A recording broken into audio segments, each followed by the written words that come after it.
এ পর্যায়ে আমরা ডিজাইন পার্টটার মূল অংশটা শুরু করব, অর্থাৎ একটা ওয়ান ওয়ে স্ল্যাব ডিজাইন করতে গেলে একটা ডিজাইন আমরা অবশ্যই ম্যাথমেটিক্যাল ফর্মে যাব। তার আগে একটা ডিজাইন, পূর্ণাঙ্গ ডিজাইন, একটা স্ল্যাবের পূর্ণাঙ্গ ডিজাইন করতে কতগুলো ধাপ সম্পন্ন করতে হয় এবং কোন ধাপে কোন ধরনের শর্ত বা সূত্র রয়েছে সেই বিষয়গুলো আমরা দেখব।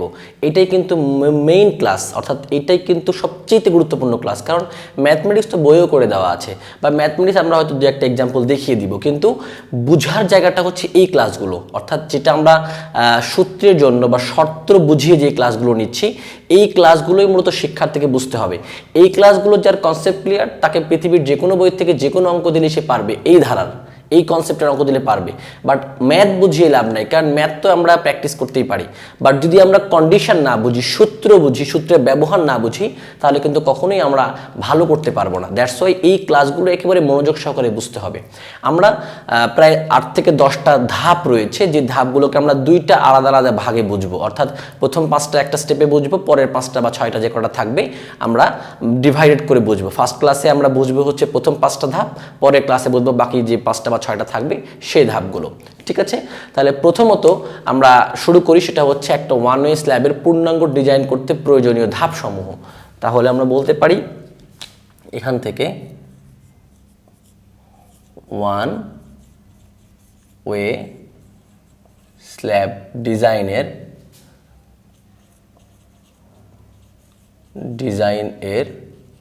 ধাপসমূহ।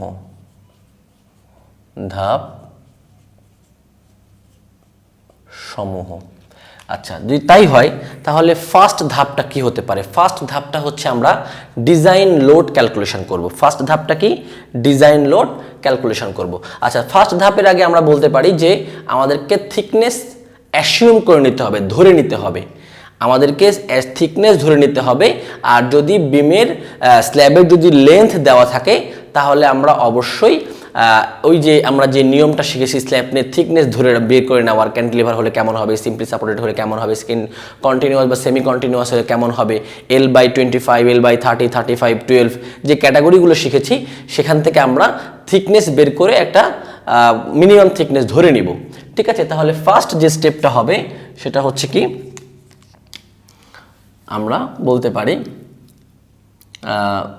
স্টেপ যদি বলা হয় তাহলে স্টেপ ওয়ান।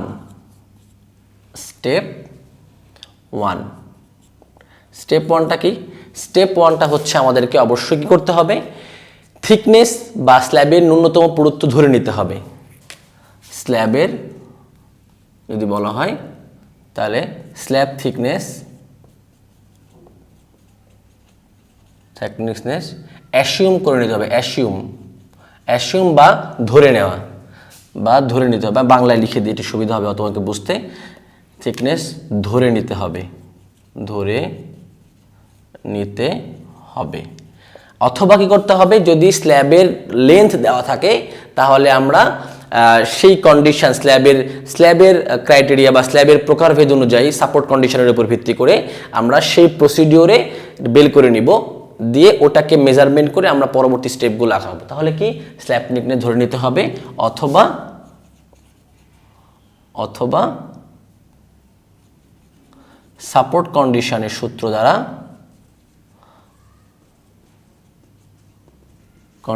সূত্র দ্বারা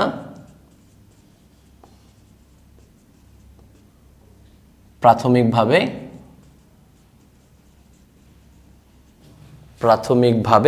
ধরে নিতে হবে, প্রাথমিকভাবে বের করতে হবে।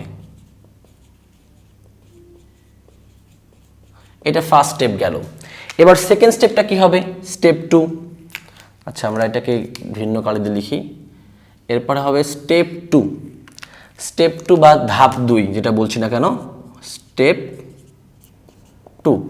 স্টেপ টুর ক্ষেত্রে কি হবে? Design load calculation. Step two কি হবে? Design load calculation. আমরা একটু ভিন্ন কালি ইউজ করি। ডিজাইন লোড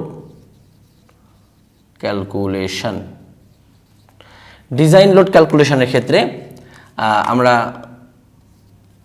কি করব? ডিজাইন লোড আমরা কিভাবে বের করব?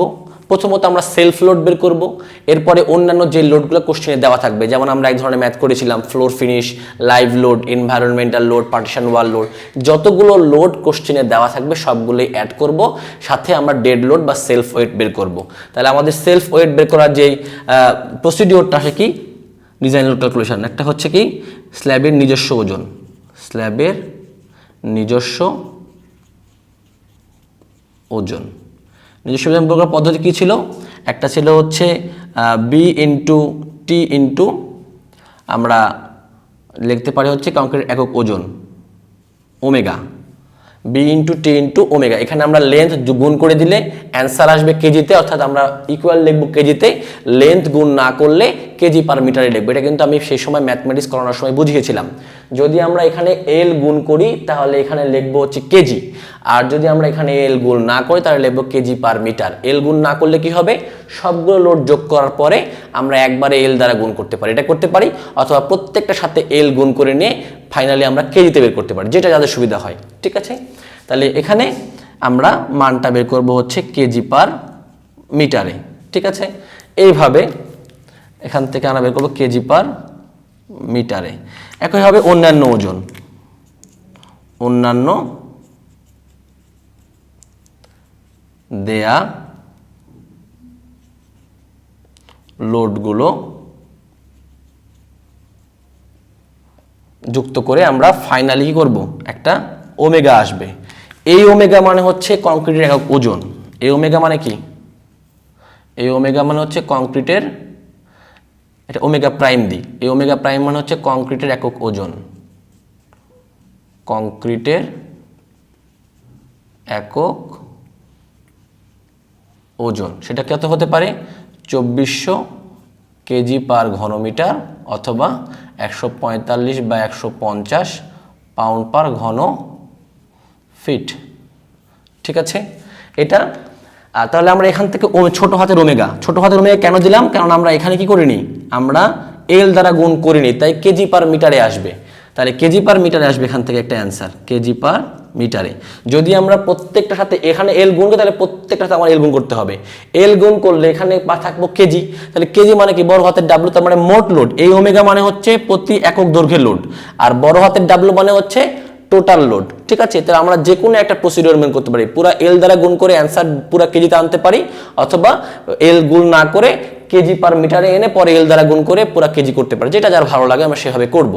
ওকে, তাহলে ফার্স্ট স্টেপটা গেল হচ্ছে ডিজাইন লোড ক্যালকুলেশন। এখান থেকে আমরা ডিজাইন লোড পেতে পারি। তাহলে পরবর্তীতে মোট লোড বা মোট ওজন, বড় হাতের W equal to L into ছোট হাতের ওমেগা বা ডাব্লু। হ্যাঁ, এখান থেকে আমরা পাবো কিসে, এখান থেকে পাবো হচ্ছে আমরা কেজিতে, যেটা আমরা এখান থেকে বের করতে পারি। তাহলে একটা প্রসিডিওর গেল। ঠিক আছে, ডিজাইন লোড ক্যালকুলেশন গেল আমাদের। এবার আমরা আসবো সেকেন্ড স্টেপে, সেটা কি, থার্ড স্টেপে আসবো, সেটা কি, আমরা সর্বোচ্চ শেয়ার ফোর্স ক্যালকুলেশন করব।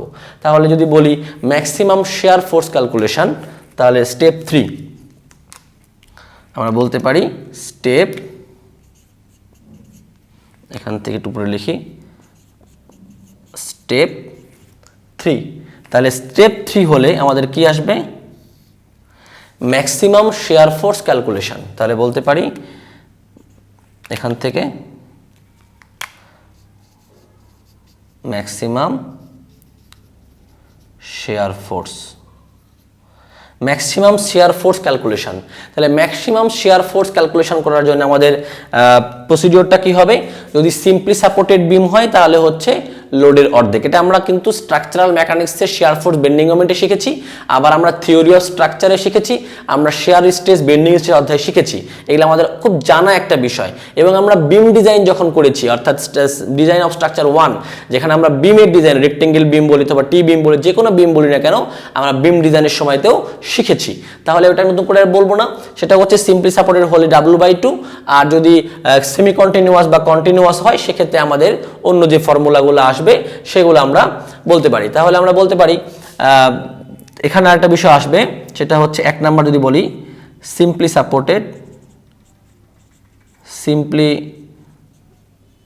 সাপোর্টেড যদি স্ল্যাব হয় তাহলে আমরা আসবে হচ্ছে বড় হাতের W/2, এটা আসবে কেজিতে। ঠিক আছে। আচ্ছা, এটা মনে হয় একটু আলাদা করে দেওয়া ভালো হবে, এইটুক তো অংশ আমরা করে ফেলেছি আর কি। ঠিক আছে, এবার নিচের অংশে আসছি। ওকে, W/2 এটা হচ্ছে সিম্পলি সাপোর্টেড ক্ষেত্রে। আর যদি আমাদের কি আসে, আমাদের যদি বিচ্ছিন্ন আংশিক অবিচ্ছিন্ন স্ল্যাবের ক্ষেত্রে হয় তাহলে কেমন হবে? 2 নাম্বার কন্ডিশন হচ্ছে আংশিক অবিচ্ছিন্ন ক্ষেত্রে, আংশিক অবিচ্ছিন্ন স্ল্যাবের যদি হয় তাহলে সেখানে দুইটা নিয়ম রয়েছে। কি কি নিয়ম রয়েছে আমরা একটু দেখি। একটা হচ্ছে বিচ্ছিন্ন প্রান্তের জন্য, একটা হচ্ছে অবিচ্ছিন্ন প্রান্তের জন্য। আচ্ছা, শেয়ার ফোর্সকে আমরা তো প্রকাশ করি হচ্ছে ভি দ্বারা, তার আমি এখানে ভি লিখে দিই, তাহলে সুবিধা হবে। সাপোর্টের ক্ষেত্রে বড় হাতের ভি ইকুয়াল টু এত, এবং আংশিক অবিচ্ছিন্ন বিমের ক্ষেত্রে যদি বলা হয় তাহলে দুইটা ক্যাটাগরি আসে। একটা হচ্ছে বিচ্ছিন্ন প্রান্তের জন্য, বিচ্ছিন্ন প্রান্ত, এটাকে ভি যদি বের করি তাহলে বিচ্ছিন্ন প্রান্তের জন্য আসবে হচ্ছে আমাদের V equal to 0.4 W. W মানে হচ্ছে এই যে মোট লোড, ডাব্লু মানে কি এই মোট লোড। আচ্ছা, আর যদি আমরা অবিচ্ছিন্ন প্রান্তের জন্য বলি তাহলে আংশিক অবিচ্ছিন্ন হলে, আংশিক অবিচ্ছিন্ন হলে ভি ইকুয়াল টু 0.6 ডাব্লু। ঠিক আছে, তাহলে মানগুলো কিসে আসবে? এখান থেকে আসবে কেজিতে, এখানেও আসবে কেজিতে। তাহলে আমরা ম্যাক্সিমাম শেয়ার ফোর্স ভি বের করার নিয়ম জানলাম, সেটা হচ্ছে সিম্পলি সাপোর্ট। আমরা এই নিয়মগুলো সকলে জানা, আমরা কিন্তু কয়েকবার প্রিভিয়াস থিওরি অফ স্ট্রাকচারে করেছি, মেকানিক্সে করেছি, জাস্ট আমি রিমাইন্ড করেছি যাতে শিক্ষার্থীরা বুঝতে পারে। তাহলে শেয়ার ফোর্স বের করার নিয়ম হচ্ছে এটা। এবার যদি এইগুলোর নিয়ম যদি স্যাটিসফাইড না করে, যদি এমন একটা বিম দিয়ে দিল, এমন একটা স্ল্যাবের নিয়ম দিল যে স্ল্যাবটা আমরা পাচ্ছি না, তো সেক্ষেত্রে আমরা এই কন্ডিশনগুলো অ্যাপ্লাই করেও কিন্তু সেখান থেকে মান বের করতে পারি। তাহলে আমাদের আরও যে স্টেপগুলো আছে, এরপরে কিন্তু আরও স্টেপগুলো আছে। তাহলে আমরা 3টা স্টেপ যেহেতু এখানে বোর্ডে এঁটেছি, আমি মুছে দিয়ে আবার না লিখাচ্ছি, যেহেতু 3টা হলো, পরবর্তী ক্লাসে আমরা 4 থেকে আবার শুরু করব। এইভাবে ধারাবাহিকভাবে আমরা কন্টিনিউ করার চেষ্টা করবো ইনশাল্লাহ। তারপর 3টা, পরবর্তীতে আমরা 4 থেকে আবার ডিজাইন ধাপ শুরু করি। এই বিষয়গুলো বুঝে বুঝে আমরা মনে রাখবো এবং বারবার রিভিউ করে ক্লাসগুলো দেখবো, যাতে করে যে কথাগুলো আমি বলেছি লেখার সময়, সেগুলোই কিন্তু মূলত একটা মানে আমাদের পয়েন্ট, এগুলা কৌশল ডিজাইন করার। এই কথাগুলোর মধ্যে থেকে কিন্তু ডিজাইন কৌশল বের হয়ে যাচ্ছে। এই কথাগুলো মনে রাখতে হবে ডিজাইন করার ক্ষেত্রে, তাহলে আশা করি অনেকটাই সহজ হয়ে যাবে। ধন্যবাদ সকলকে।